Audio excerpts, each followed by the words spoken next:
E aí, como estamos? Tudo pronto? Material de anotação nas mãos? Podemos começar? Então vamos. Primeiro, copie ou imprima essa linha do tempo. Ela fala da economia do Segundo Reinado. Vai te ajudar a ter a dimensão de todo o período para depois vermos os pontos em particular. O café é o principal produto do Império. Desde o final dos anos 1820 já está entre os três principais produtos. Apenas o algodão e o açúcar estão à sua frente no conjunto da balança comercial. Nesse momento tinha 18,4%. Na década seguinte saltou para 43,8%, o que o levou para o primeiro lugar nas exportações, posição de onde nunca saiu até o final do século XIX. Ao final do Império, eram 69% das exportações brasileiras vindas do café. Dois outros dados importantes são ainda os que a altíssima quantidade de café exportado e seu bom preço permitem ao Brasil sair do déficit da balança comercial a partir do ano de 1861 e mantê-la superavitária dali em diante. Também é relevante frisar que entre 1880 e 1889 tínhamos 56% da produção cafeeira mundial vinda do Brasil. A expansão cafeeira tomou conta do Rio de Janeiro, Minas Gerais e São Paulo. Parece ter trazido uma época de ouro ao país, mas é importante frisar que beneficiou apenas uma pequena elite, que poderíamos chamar de país ideal, deixando de lado o país real. Esse país real é que é composto por escravos, libertos, brancos pobres, indígenas, que não tomaram parte ativa nas transformações da paisagem, da política, da economia e nem das transformações sociais que ocorreram com o café e sua riqueza.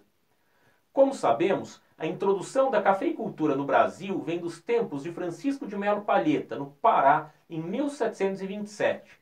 Ele trouxe algumas sementes de uma viagem que tinha feito à Guiana Francesa. Desde o século XVIII, portanto, Belém já exportava café para sua metrópole.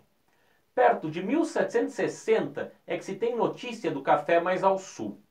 Era uma planta quase urbana que se plantava em quintais e chácaras, em bairros como o Arraial do Mata Porcos, que chamamos hoje de Estácio, no perímetro urbano do Rio de Janeiro.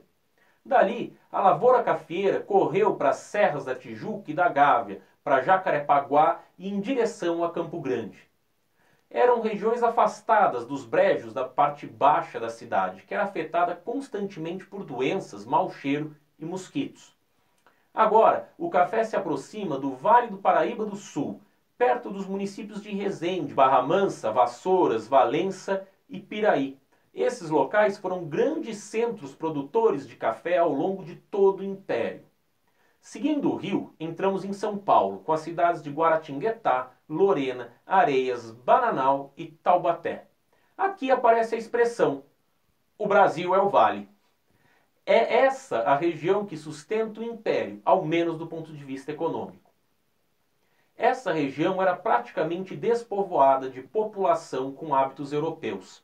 Havia indígenas, natureza relativamente intacta, algumas passagens ou caminhos dos tropeiros e arraiais. Estes arraiais abasteciam o Rio de Janeiro e a região mineradora, com feijão, mandioca e milho.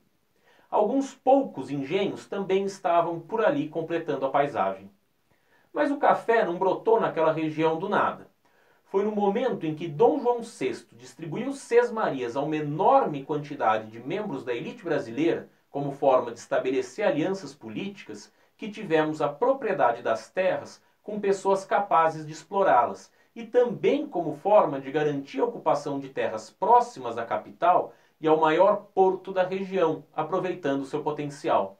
Com isso, no Vale estavam justamente pessoas ligadas ao setor mercantil e ligadas ao setor do gado, oriundos precisamente de Minas Gerais.